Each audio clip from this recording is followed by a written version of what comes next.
Benotto, qual è il legame esistente tra arte e natura? Il progetto che ho illustrato e raccontato in questo progetto libro su Karl Blossfeldt parte proprio dal legame forte che c'è tra l'arte e la natura. Karl Blossfeldt è stato fotografo e insegnante di disegno, vissuto in Germania tra 8 e 900,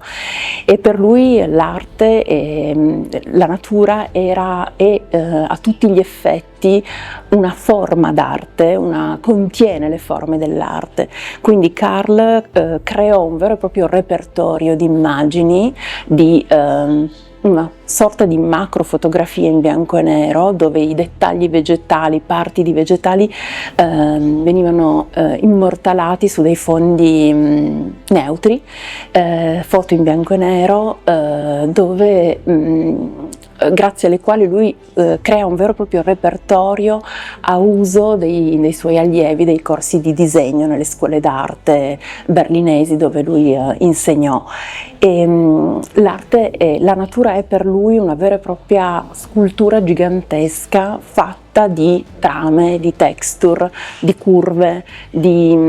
contiene elementi d'arredo, contiene parti di architetture. E quindi ho trovato questo, quando mi sono imbattuta in questo personaggio, sfogliando un catalogo d'arte,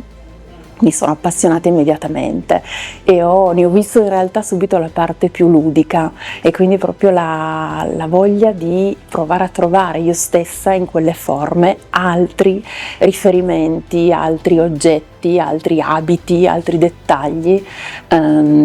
legati alle arti applicate. E così ho iniziato a inventare una vera e propria seconda storia modulata sulle pochissime informazioni biografiche che si hanno a disposizione sulla sua vita, e questo ha reso molto divertente lanciarsi in questo progetto, che è nato proprio in vista di questa esposizione. Era un progetto che io avevo in mente da anni,